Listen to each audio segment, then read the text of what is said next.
할렐루야. 하나님의 인도하심으로 행동합시다. 신년이 되면 마음의 뜻을 정하고 산에 오르는 분들이 있습니다.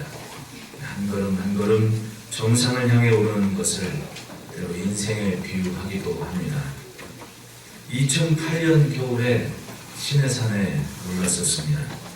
캄캄한 밤을 한참 차로 달려서 산 밑에 있는 숙소에 잠시 잠을 청한 뒤에 새벽 2시경부터 한 2시간가량 등반을 합니다. 세계 각국의 성도들이 모여서 랜턴을 켜고 그리고 산을 오르는 겁니다.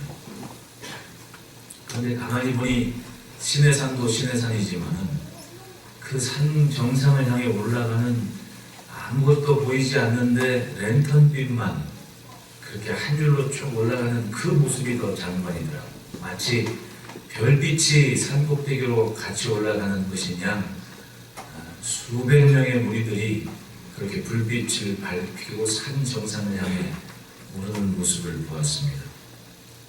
가만히 생각해보면 우리의 신앙 여정에서도 산은 굉장히 중요한 장소이니 분명합니다. 오늘 본문의 모세를 보십시오. 하나님의 산 호렙에서 하나님의 부르심을 받았습니다.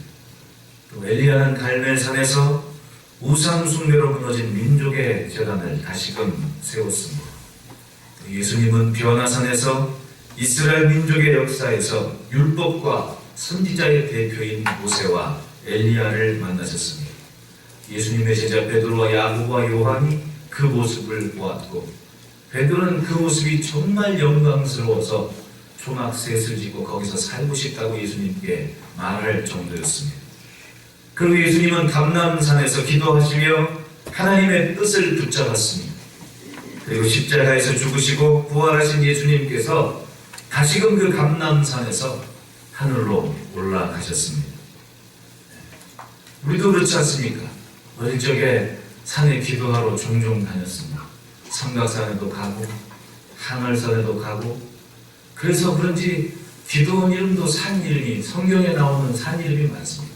갈멜산 기도원, 갈보리 기도원, 이렇게. 저는 그 갈보리 기도원에 안 좋은 추억이 있어가지고 갈보리 기도원은 잘 가지 않습니다. 어느 해마다 그 연말에 신년계획 세울 때 기도원을 갔는데, 갈보리 기도원을 갔는데 친구 하나가 아킬레스건이 끊어져 버린 겁니다. 조급하다가 푹 소리가 나가지고, 야, 이 갈보리 기도원은 고난의 기도원인가 봐. 그 다음에 또 갈보리 기도원을 갔는데 친구 하나가 목욕하다가 머리가 빵꾸 나버린 겁니다. 아유, 그래서 급하게 또 차에 싣고 응급실 데려가가지고 꼬내지 않았습니까? 이 친구가 성도들 걱정할까봐, 선생님 머리는 제발 깎지 마시고 그래서 잘 꼬매가지고 이렇게 덮었어요. 갈보리 기도는 아주 추억이 안 좋습니다. 이런 갈보리에서 그런지 제가 친구한테, 야, 우리 갈보리 기도는 가지 말자. 금년 신년기도원 갔는데, 아유, 친구 하나 들어갔는데 갑자기 뒤에서 막 방 소리가 납니다. 깜짝 놀라서 들어갔더니 이 두꺼운 유리문이 있는데 그게 열린 문인 줄 알고 친구가 그냥 돌쳐 내려버립니다. 아니, 다음날 아침 왔더니 문이 시원하게, 야, 이거 기도하러 왔다가 성도들한테 뭐라 그러냐 그러고 있자면 계란으로 문질러라 하고 계세서, 해마다 신년 준비하러 가면 왜 이렇게 재밌는 일이 생기는지 모르겠습니다. 뭔가 충격적인 일이 있으면 또 뭔가 좋은 일도 막 생기는 겁니다. 산은 그렇습니다. 분명히 산은 세상에서 멀어진, 그리고 하늘과는 가까운 곳이 산입니다. 어떤 의미를 두든 분명히 각오와 결심을 다지는 의미가 있는 것이 산이라고 생각을 합니다. 본문에서는 모세가 호렙산에서 하나님의 음성을 들었습니다. 여러분 1절 2절 같이 읽겠습니다. 시작.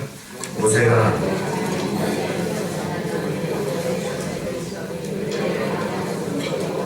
하나님의 산 호렙에 이름에 여호와의 사자가 떨기나무 가운데로부터 나오는 불꽃 안에서 그에게 나타나시니라. 그가 보니 떨기나무에 불이 붙었으나 그 떨군, 그렇습니다.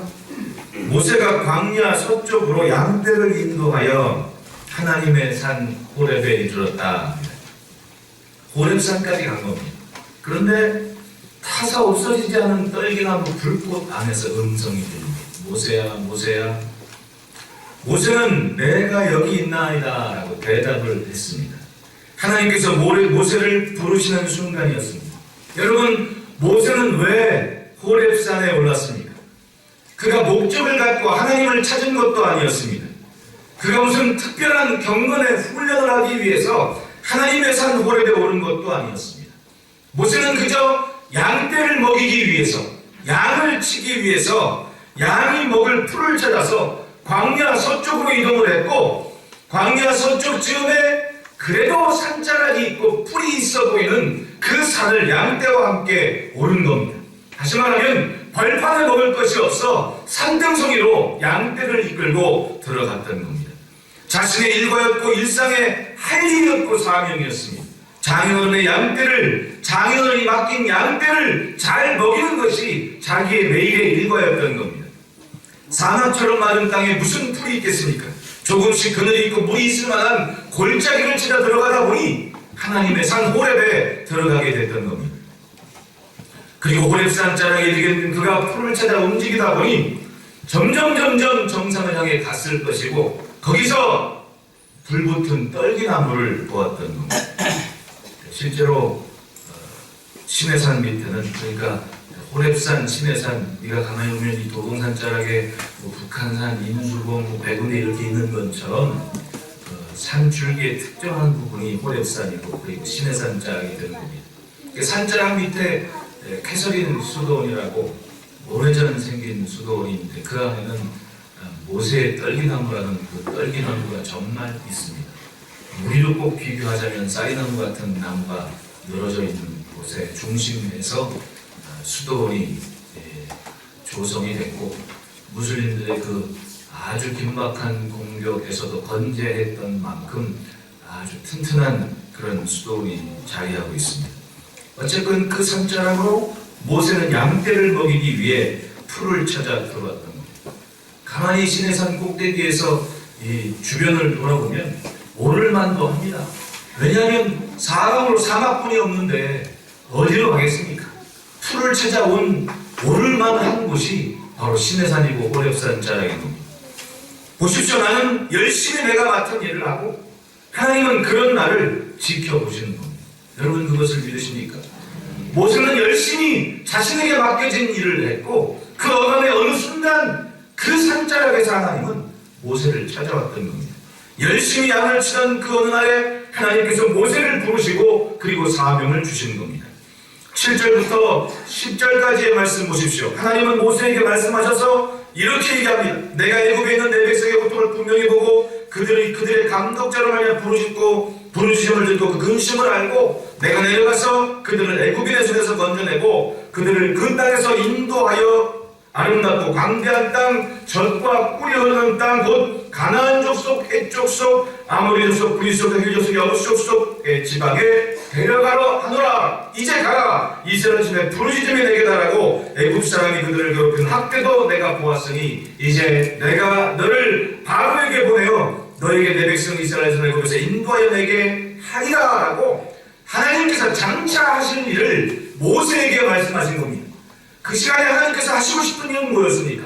아브라함과 이삭과 야곱에게 약속한 그 언약 그대로 지금 애굽의 노예처럼 학대와 고통을 당하고 있는 이스라엘 민족이 다시금 그들의 믿음의 주상의 약속처럼 가나안 땅에 이르게 하시고 싶은 것이 하나님께서 하시고 싶은 일이었던 겁니다. 그래서 모세에게 너 가서 애굽에 있는 내 백성 이스라엘을 데리고 나와라. 그런데 모세는 두려웠습니다. 11절 보십시오. 모세가 하나님께 아뢰되 내가 누구이기에 바로에게 가며 이스라엘 손을 애굽에서 인도하여 내리까. 분명히 이스라엘 애굽에서 건져내는 것은 자신의 평생의 소원이었습니다. 그 소원을 이루고 싶었지만 뜻을 정한 40세에 일찌감치 꺾이고 말았습니다. 일이 틀어져 버린 겁니다. 아무도 자신의 꿈과 소원을 인정하고 따라주지를 않습니다. 뜻이 좋으면 뭐합니까? 함께 같은 마음과 같은 뜻을 품고 듣고 따라주는 백성이 있을 때 힘이 있는 겁니다. 일이 잘못돼서 애굽에서 도망쳐 나와야 했습니다. 그렇게 40년 미디안 광야에 산 겁니다. 어떤 자신감을 가졌겠습니까? 여러분, 그래도 뜻을 세운 40세에는 바로의 공주의 아들이었고 왕가의 일원이었고 왕궁에서 살았습니다. 늘상 바로를 볼 수 있을 만큼 가까운 자리에 있었습니다. 뭘 해도 공주의 아들이라는 두려움이 있을 만큼 모세는 당당했습니다. 그런데 애굽에서 나온 40년이 되었죠. 모세의 일과는 매일 양떼와 함께하는 시간이 있습니다. 눈 뜨면 양, 눈 감을 때 양, 오로지 양과 함께 40년 지냈습니다. 양과 함께 40년 보낸 한 남자의 존재감은 뭐겠습니까? 그저 목동인 거예요. 뭘 할 수 있겠습니까? 사람을 부리겠습니까? 자신은 부림받는 사람이지 사람을 부리는 위치에 서본 적이 없는 40년 광야의 삶이었던 겁니다. 자신감이 없습니다. 내가 누구이기에 바로에게 갑니까? 내 신분이 어떠하기에 왕 앞에 감히 이를 수가 있습니까? 그 뜻인 거예요.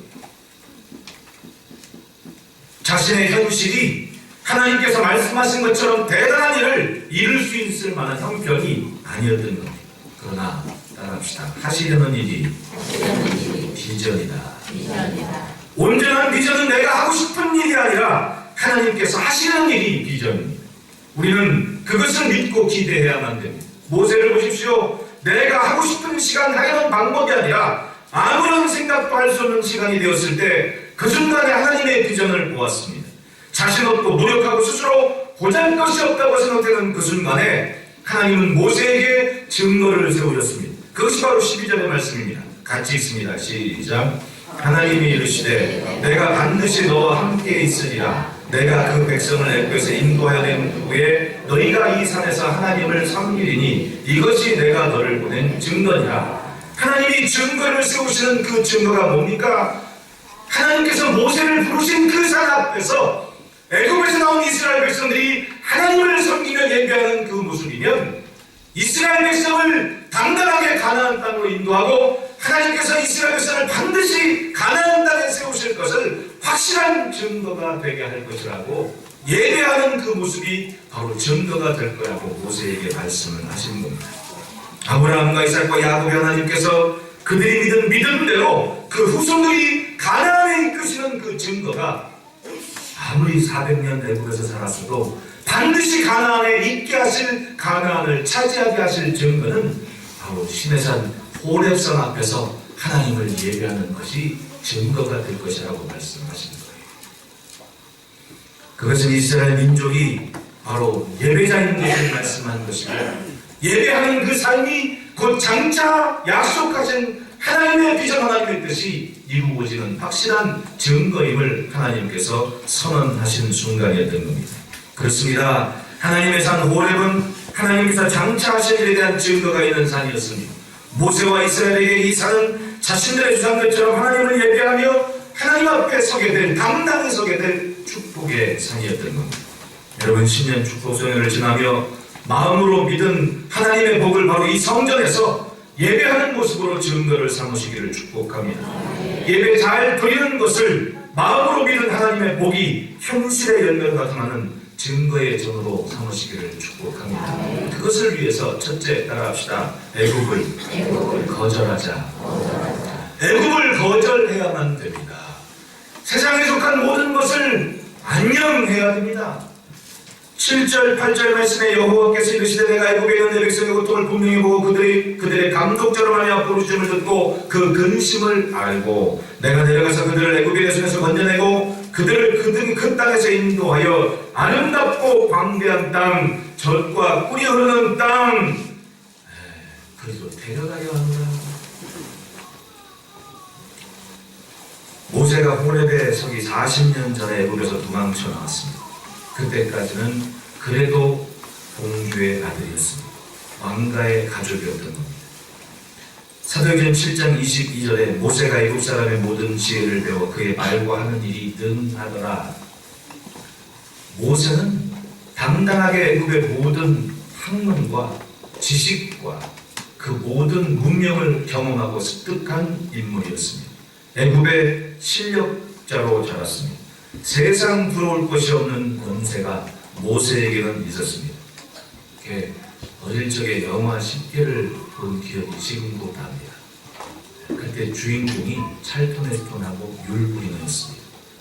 그런데 그 지금도 기억에 남는 장면이 모세가 건설 현장에서 피라밋을 진 건지 무슨 뭘 만드는지 그 넓은 사막 한덩이에 큰 바위덩이 막 이스라엘 백성들이 막 옮겨가면서 큰 건축 현장에 모세는 큰 판에 설계도를 들고 명령을 하는 그 모습이 찰턴 헤스턴의 모습이 생각납니다. 근데 아버지 바로한테는 그 아들 율브리너가 항상 말썽꾸러기입니다. 모세는 저렇게 열심히 일하고 지혜롭게 막 그 모든 것을 총괄하면서 다 하는데 아들 율브리너는 맨날 놀러 돌아다니는 겁니다. 사냥이나. 그러니까 아버지가 바로가 모세를 굉장히 신뢰하고 신임하는 그 모습이 영화 속에서도 나왔습니다. 아마도 그런 모습 아니겠습니까? 그러니 성경은 모세가 애굽 사람의 모든 지혜를 배워 그의 말과 하는 일이 능하더라 하는 말이 왜 나왔겠습니까?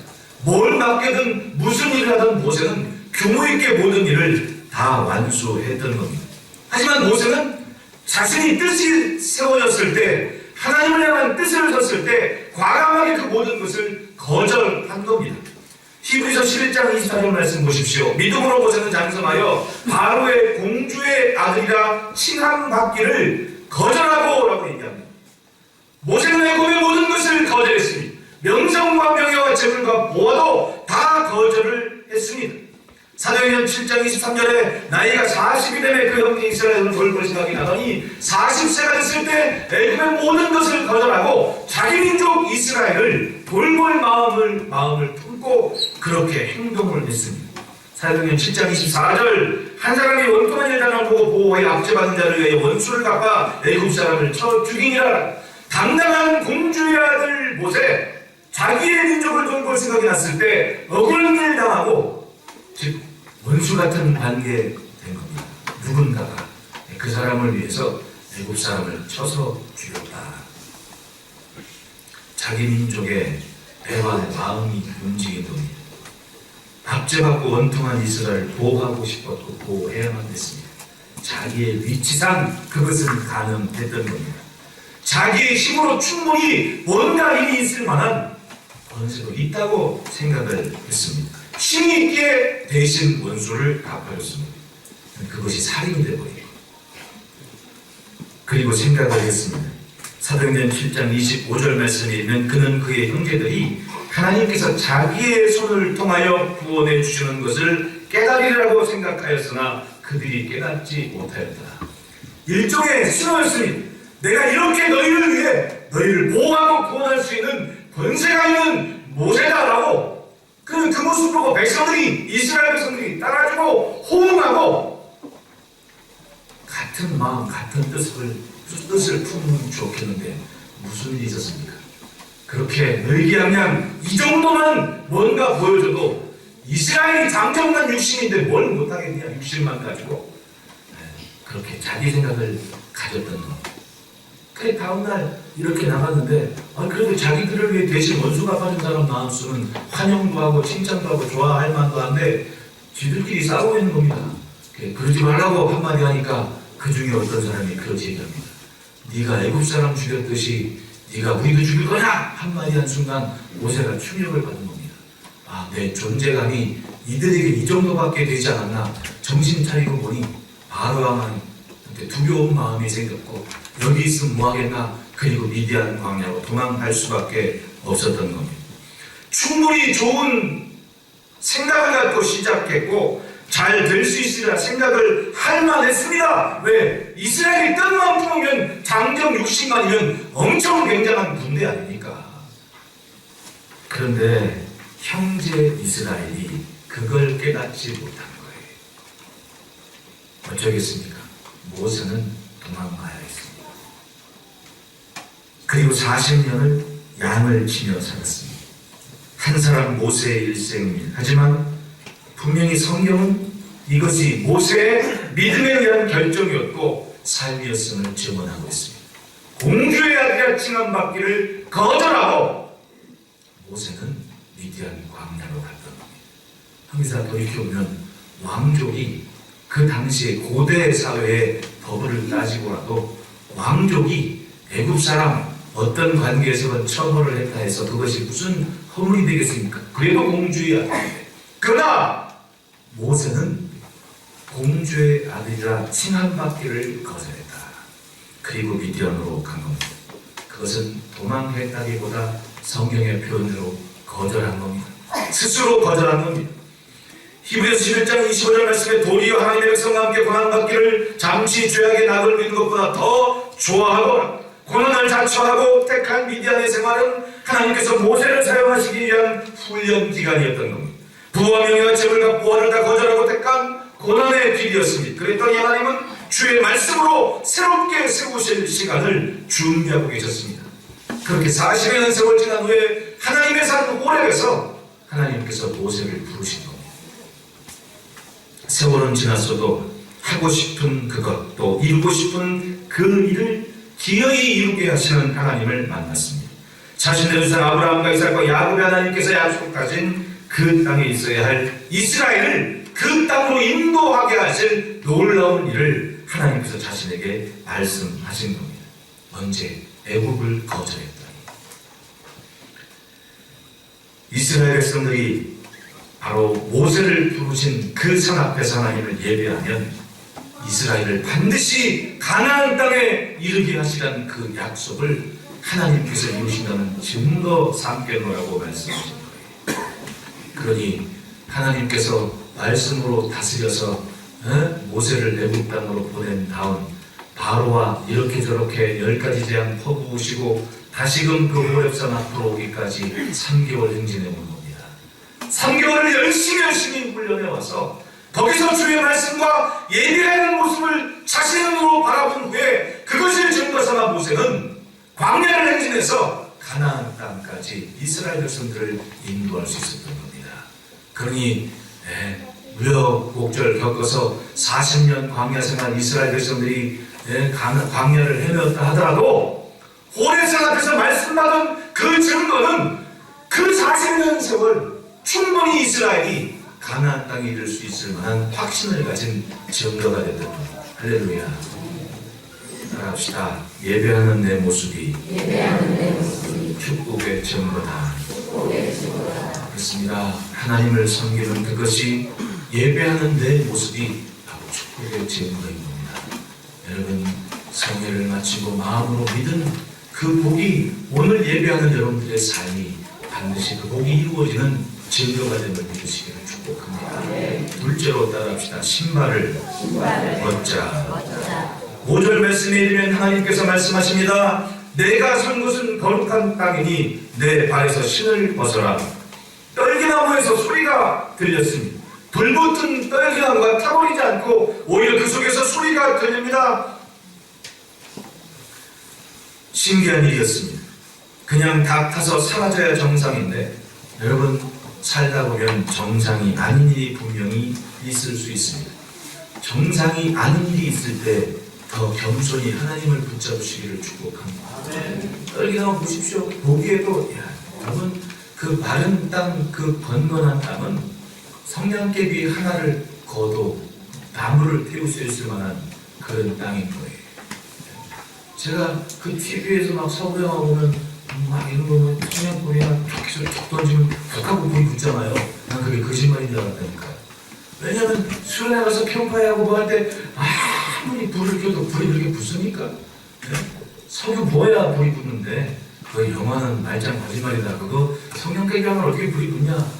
그런데 마른 땅 가서 살아보니 성냥개비 하나로도 충분히 장작에 불이 붙더라고요. 그런데 떨기나무가 타지 않는 게 얼마나 신기합니까? 여러분, 쌀이나무 한번 태워보십시오. 얼마나 금방 타버립니까? 휙 타버립니다, 아주. 그런데 이게 사라지지 않은 나무에서 음성이 들리니 이건 뭔가 정상적인 일은 아닌 겁니다. 하나님께서 말씀하십니다. 모세야, 모세야. 모세는 헛헛 대답합니다. 내가 여기 있나이다. 신기한 일이 벌었고 모세는 그것을 직감했던 겁니다. 양목을 풀쳐라 산자락이 일었으니 갑자기 그곳에서 하나님께서 자신을 찾아오신 겁니다. 하나님의 음성을 들었습니다. 말씀하신 순간 하나님께서 모세에게 원하시는 것은 내 발에서 신을 벗어라. 즉 내가 편한 대로 내가 원하는 곳에 가기 위해, 원활하게 가기 위해 필요한 것이 신발 아닙니까? 호렙산이건 시내산이건요 돌산입니다. 중간중간 가다 보면요 산자락 바위가 부서져 가지고 나는 돌가루들이 굉장히 많습니다. 여러분 그 돌가루 많은 산에서 맨발 하나 보십시오. 발이 아픕니까 안 아픕니까? 발에 피가 납니다. 잘못 바르면. 그런데 하나님은 네 발에서 신을 벗으라 말씀하신 겁니다. 자신에게 뭐가 있습니까? 양. 그걸 데리기 풀 먹이기 위해서 산자락에 어디건 다녀야 되는 것이 모세의 입장인 겁니다. 신발이 얼마나 중요합니까? 나를 지켜줄 수 있는 신발 아닙니까? 그런데 그걸 벗으라고 말씀한 겁니다. 벗기 쉽습니까? 그런데 모세는 벗는 거예요. 그리고 신발을 벗는다는 것은 신분상으로 종이 된다는 의미입니다. 이제껏 살아온 삶과 이별하는 시간입니다. 그리고 과거와 이별하고 새로운 삶의 각오를 가지는 시간이 바로 하나님께서 내 발에서 신을 벗으라는 그 말씀하신 순간인 겁니다. 무엇보다도 내가 선 곳은 거룩한 땅이니, 내가 선 곳은 거룩한 땅이니, 즉 하나님의 거룩에 맞게 서라는 거예요. 하나님의 거룩에 맞춰서 지금 신고 있는 너의 신발을 벗어버리라는 거예요. 예수님 믿고 살지만 알면서 가지 않는 삶이 얼마나 많습니까? 아멘은 입술의 아멘으로 소리로 끝나버리고 몸이 따르지 않는 아멘이 얼마나 많습니까? 진실한 아멘은 몸이 갈 때 아멘이 완성되는 거예요. 그 사람이 아멘의 복을 누리는 겁니다. 하나님의 거룩한 이름을 보며 살지만 그 거룩에 맞지 않은 삶을 털어내지 못하는 인생이, 벗어버리지 못하는 인생이 얼마나 많습니까? 하나님 말씀하십니다. 내가 선 곳은 거룩한 땅이니 내 발에서 신을 벗으라. 신발을 벗어야 됩니다. 어디에? 하나님께 맞춰서, 하나님의 거룩에 맞춰 내 거룩한 삶, 내 삶이 거룩에 맞도록 그렇게 신발을 벗으라는 거예요. 하나님께서는 분명히 하시려는 일을 말씀하셨습니다. 내가 내려가서 이스라엘 애굽의 손에서 건져내고 젖과 꿀이 흐르는 땅으로 데려가겠다. 하나님께서 하시려는 일입니다. 하나님은 잊지 않고 계셨습니다. 믿음의 주장들과 맺은 언약에 분명히 이스라엘에게는 유효했습니다. 문제는 거룩입니다. 하나님의 말씀을 품은 인생들이 하나님의 거룩에 맞춰 사는 삶을 살아야 되는, 그 광야에서 예배한 후에 이스라엘 백성들에게 모세를 통해 전가하신 말씀이 뭡니까? 내가 거룩하니 너희도 거룩할지라도.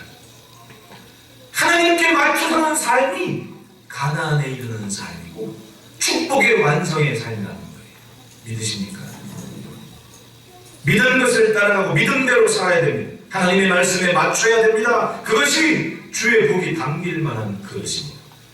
담을 것을 준비하셨는데 담을 그릇이 없으면 어떡하겠습니까?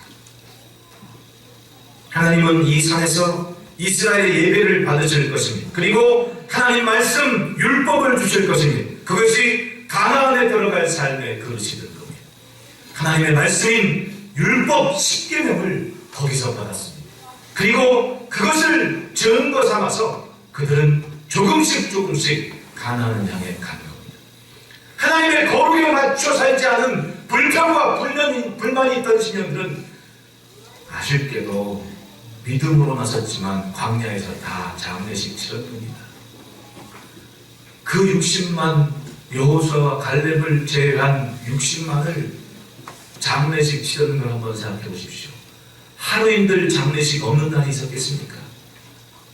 그 당시에 20세 미만의 자식들은 1년 전부터 계속해서 장례식 치르면서 큰 거예요. 네? 그리고 나서 40 넘어서 가나안 땅에 들어가게 됩니다. 5, 60 된 나이에.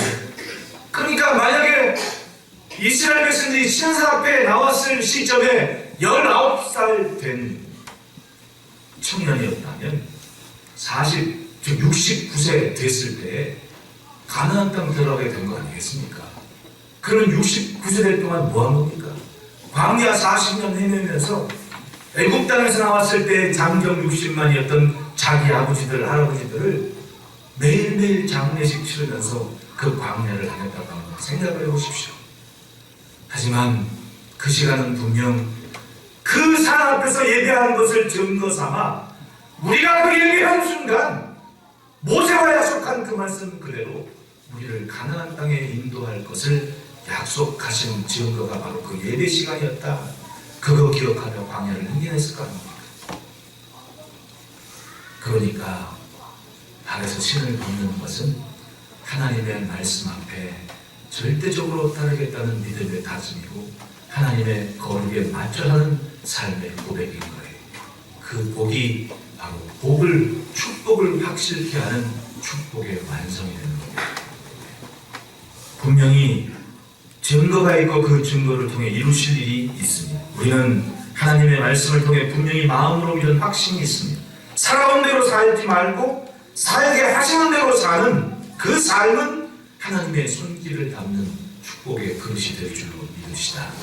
셋째로 따라합시다. 말씀에 순종하자. 하나님께서 말씀하십니다. 이제 내가 너를 바로에게 보내어 너에게 내 백성 이스라엘 손을 애굽에서 인도하여 내게 하리라. 모세는 내가 누구이기에 바로에게 가며 이스라엘 손을 애굽에서 인도하여 내리까.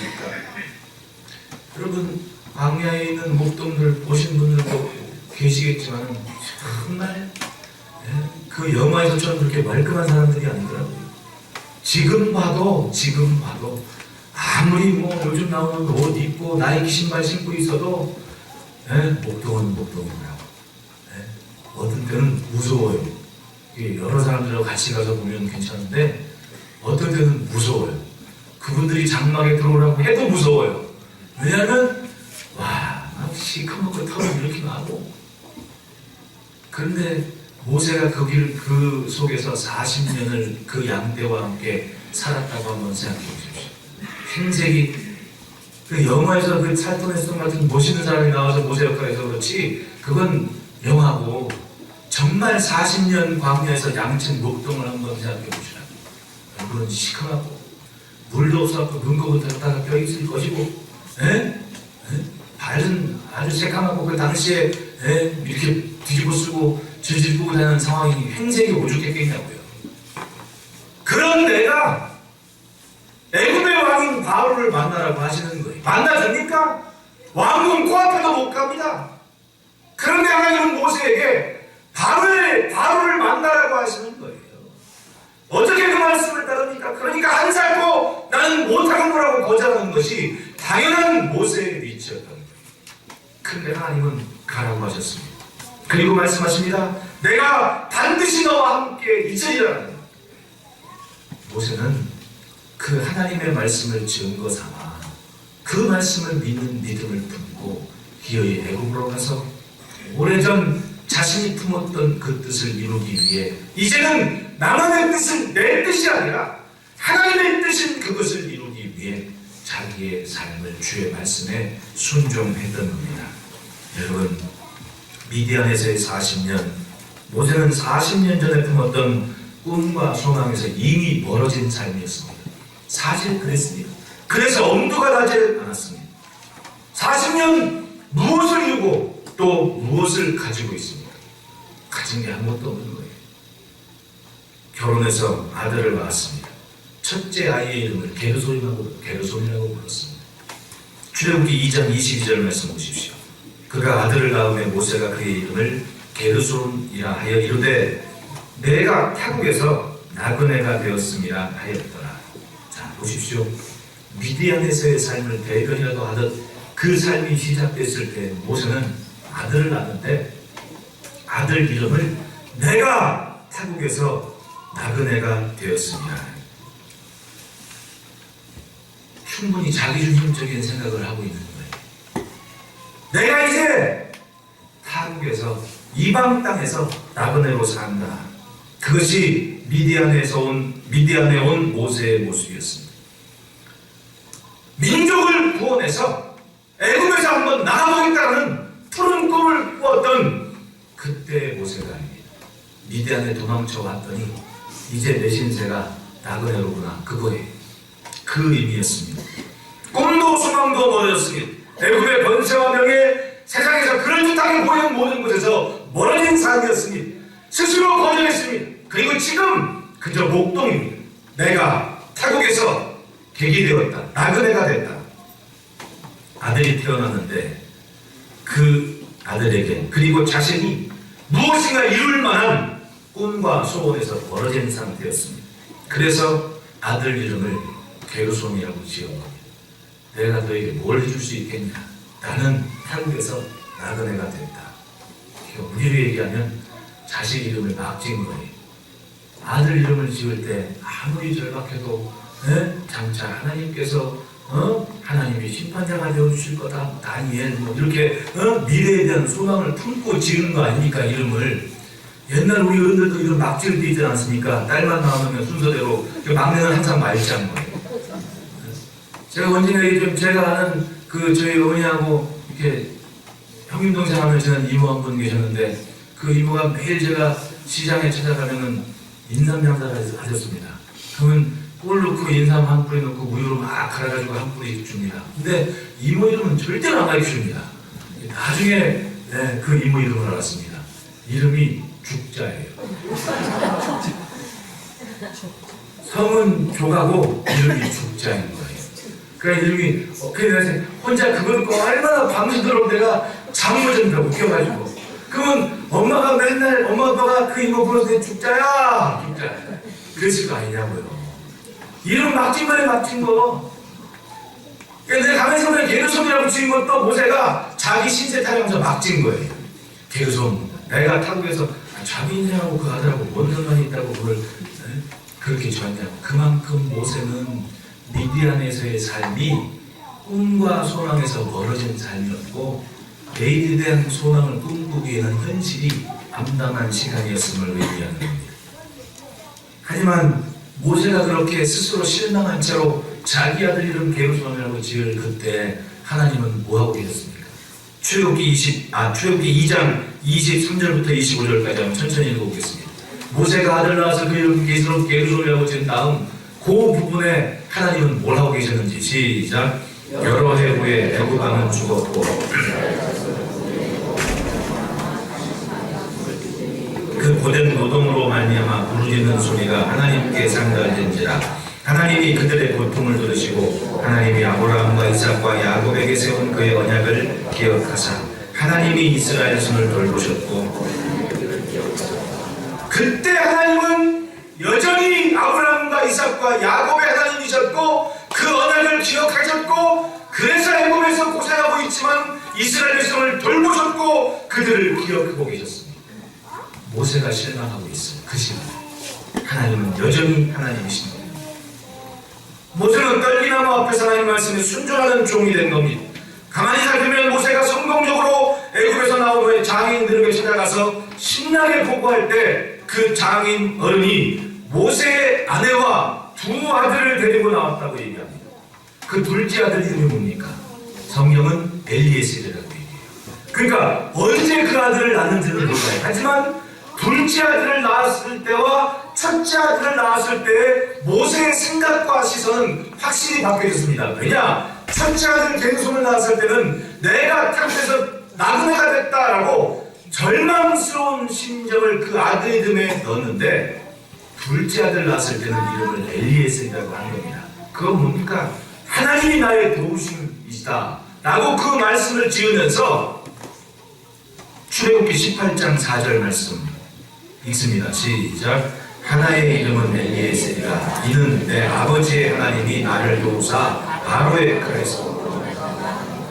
첫째 아들의 이름의 의미와 둘째 아들의 이름 의미가 이렇게 다르지 않습니다. 하나님이 나를 도우사 바로의 칼에서 구원하셨다.